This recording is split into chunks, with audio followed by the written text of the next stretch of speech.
часть нашей земли скоро перестанет быть Кыргызстаном. Они приняли закон, который стоит выше Конституции. Частная компания выставила государству иск на 11 миллиардов долларов, рискуя сначала 500 миллионами, а затем 2 миллиардами долларов из наших резервов. И это только начало.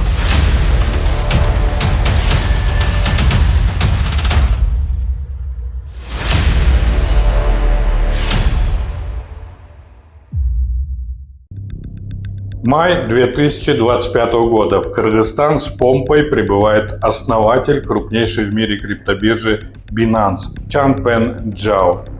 Государственные СМИ преподносят это как огромную победу. Власть поет дифирамбы о величии руководства, сумевшего привлечь такого гиганта. Чангпен Чжао становится советником президента.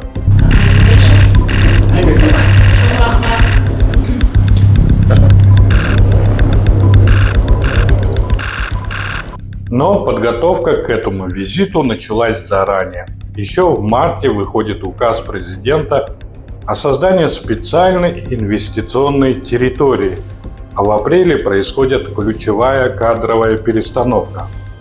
Директором агентства по инвестициям назначают Фархата Иминова.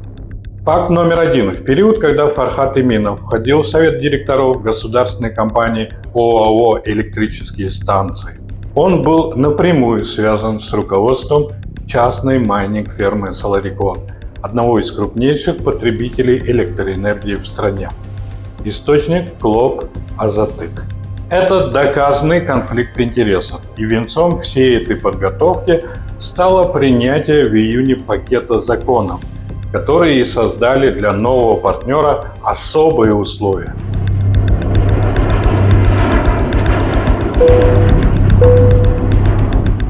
Эта история уже случалась в других странах и тоже начиналась с Binance.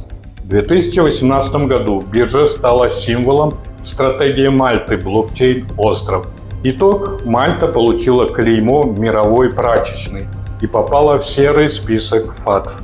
Стране пришлось заплатить огромную цену, чтобы восстановить свою репутацию. Сообщение Financial Times о том, что надзорные органы расправляются с Binance, вероятно, указывают на одну из главных причин, по которой FATF недавно внесла Мальту в серый список.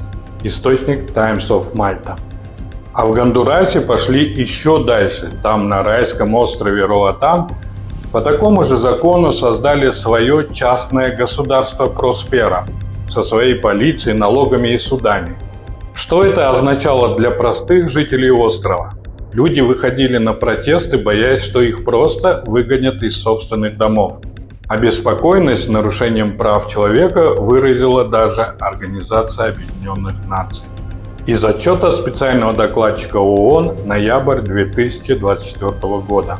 В ходе визита я узнал, что предыдущие правительства предоставляли компаниям полные налоговые освобождения, создавали зоны ЗЭДа, выдавали лицензии на добычу полезных ископаемых без значимых консультаций с общинами и наделяли иностранных инвесторов правами в рамках инвестиционных соглашений таким образом, что это подрывало защиту прав человека, включая права коренных народов и окружающей среды.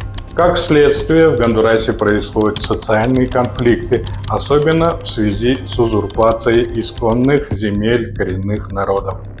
Новое правительство Гондураса встало на сторону своего народа и отменило закон. И тогда частная компания в отместку выставила всей стране иск на 11 миллиардов долларов. Теперь посмотрим, что на самом деле написано в законах, принятых для Тамчи. Первое. Это часть Кыргызстана, где не действуют наши законы. Текст закона, статья 10. В случае коллизии между положениями закона о СВИТ Тамчи и положениями Конституционного закона, Кодекса, применяется положение закона о СВИТ Тамчи. Второе. В случае спора вас будут судить их частный, а не наш государственный суд. Текст из закона, статья 14. Международный центр по разрешению споров не входит в судебную систему Кыргызской Республики. Решения апелляционного комитета являются окончательными на всей территории Кыргызской Республики. Третье. Мы рискуем нашим золотом. Чтобы обеспечить новую криптовалюту, частные иностранные компании власти готовы передать в залог до $2 миллиардов из национальных резервов. Фактически наше золото становится обеспечением под рискованный бизнес, который мы не контролируем. По словам Геры, советника проекта, объем обеспечения в дальнейшем планируется увеличить до $2 миллиардов. И самое главное, закон позволяет этому черному пятну на Иссык-Куле расти безгранично по просьбе частной компании и указу одного человека. Статья 11. Управляющая компания наделяется полномочиями обращения к президенту Кыргызской Республики с предложением изменения существующих границ Свит-Тамчи. Но страшнее всего то, что власти создали шаблон, юридическую технологию, по которой завтра такие же зоны с чужими законами могут появиться в любой части Кыргызстана.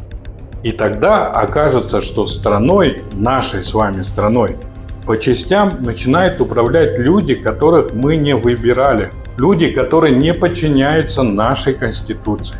И это уже не предположение. Это механизм, заложенный в законе. На сегодняшний день только лишь журналисты защищают интересы населения. Депутаты на перегонки принимают антинародные законы. Суды сажают в тюрьмы всех, кто открывает рот. А президент распродает под видом развития территории Кыргызстана. Но мы нуждаемся в помощи. Поддержите нас на Patreon. Как? Посмотрите этот ролик. А я с вами прощаюсь. До новых встреч. Нас пытаются заставить замолчать, задержание, преследование, давление, но мы продолжаем работать. Поддержите нас на Patreon. Почему это важно? Ваша поддержка дает нам возможность продолжать независимые расследования и рассказывать правду, несмотря на риски. Как подписаться? Переходите по ссылке прямо на нашу страницу в Patreon Темиров Лайф. Выбирайте удобный уровень подписки.